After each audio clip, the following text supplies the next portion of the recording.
നമ്മുടെ ഹരിപ്പാട് ഇപ്പോൾ ഉള്ളതിൽ വെച്ച് കുറച്ച് കൂടുതൽ ഫാൻ ബേസ് ഉള്ള ഒരു റെസ്റ്റോറൻറ്റിലാണ് കേട്ടോ നമ്മൾ ഇന്ന് വന്നേക്കുന്നത്. വന്നപ്പോൾ തന്നെ മെനു കാർഡൊക്കെ നോക്കി എന്തൊക്കെയാ വാങ്ങണ്ടേന്നുള്ള ഒരു ചെറിയ കാൽക്കുലേഷൻ ഞങ്ങൾ നടത്തിയിട്ടുണ്ടായിരുന്നു കേട്ടോ.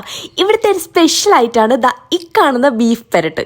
ആ ബീഫ് പെരട്ടിൻ്റെ കൂടെ പിടിക്കാൻ വേണ്ടിയിട്ട് പൊറോട്ടയാണ് കേട്ടോ നമ്മൾ പറഞ്ഞിട്ടുണ്ടായിരുന്നത്. പിന്നെ ഇവിടെ കുറച്ച് ഫാൻ ബേസ് കൂടുതലുള്ള ഡിഷാണ് ഫ്രൈഡ് റൈസും ചില്ലി ചിക്കനും. പിന്നെ ബട്ടർ നാനും അതിന്റെ കൂട്ടത്തിൽ കഴിക്കാൻ വേണ്ടിയിട്ട് ബട്ടർ ചിക്കനും പറഞ്ഞിട്ടുണ്ടായിരുന്നേ. ആ ബട്ടർ ചിക്കൻ്റെ ലുക്ക് കണ്ടപ്പോൾ തന്നെ ഞാനൊരു കട്ട ഫാനായി ഗൈസ്. പിന്നെ നമ്മൾ ഫ്രൈസും പറഞ്ഞിട്ടുണ്ടായിരുന്നു കേട്ടോ. ഫസ്റ്റ് ഞാൻ ബട്ടർ ചിക്കനും ബട്ടർ നാനുമാണ് ട്രൈ ചെയ്തിട്ടുണ്ടായിരുന്നത്.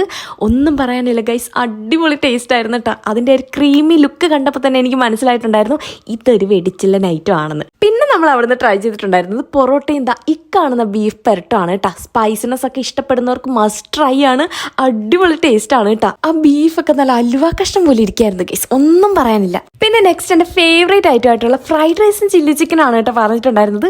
ഇതിനിപ്പോൾ എങ്ങനെ കിട്ടിയാലും എനിക്ക് ഇഷ്ടമുള്ള ഐറ്റമാണ് കേട്ടോ. അപ്പോൾ ഇത്രയും ടേസ്റ്റിൽ കിട്ടിയാലോ, ഒന്നും പറയാനില്ല, ഗംഭീര ഐറ്റമായിരുന്നു കേട്ടോ. പിന്നെ വെജിറ്റേറിയൻസ് വിഷമിക്കേണ്ട, നെക്സ്റ്റ് ഐറ്റം നിങ്ങൾക്കുള്ളതാണ് കേട്ടോ. ഈ കാണുന്ന പനീർ ബട്ടർ മസാലയാണ് നെക്സ്റ്റ് നമ്മൾ പറഞ്ഞിട്ടുണ്ടായിരുന്നത്. ഞാൻ പറയേണ്ട ആവശ്യമില്ല, അത് കാണുമ്പോൾ തന്നെ നിങ്ങൾക്ക് മനസ്സിലാവും ആ പനീർ എത്രത്തോളം സോഫ്റ്റ് ആണെന്നുള്ളത്. മാത്രമല്ല അതിൻ്റെ ഒരു റിച്ച് ഗ്രേവി ഉണ്ടല്ലോ, ഒന്നും പറയാനില്ല ഗൈസ്, ഗംഭീരമായിട്ടാണ് കേട്ടോ. മസ്റ്റ് ട്രൈ ആണേ. അറ്റ് ലാസ്റ്റ് ഒരു ലൈമും കൂടെ കുടിച്ചിട്ടാണ് കേട്ടോ നമ്മുടെ പരിപാടി അവിടെ സ്റ്റോപ്പ് ചെയ്തിട്ടുണ്ടായിരുന്നത്. അത് മാത്രമല്ല ഹ്യൂജ് ഡൈനിങ് സ്പേസ് ആണ് കേട്ടോ അവിടെ അവൈലബിൾ ആയിട്ടുള്ളത്. നമ്മുടെ ലൊക്കേഷൻ വരുന്നത് ഹരിപ്പാട് ന്യൂലാൻഡ് ബേക്കേഴ്സ് ആണ് കേട്ടോ. അപ്പൊ ഗൈസ് ഇതൊരു മസ്റ്റ് ട്രൈ സ്പോട്ടാണ്. പോയിട്ടുള്ളവർ ജസ്റ്റ് എനിക്കൊന്ന് കമന്റ് ചെയ്യണം. പോവാത്തൊരു മസ്റ്റ് ആയിട്ട് പോയി നോക്കണം, അടിപൊളിയാണ് കേട്ടോ. ബൈ.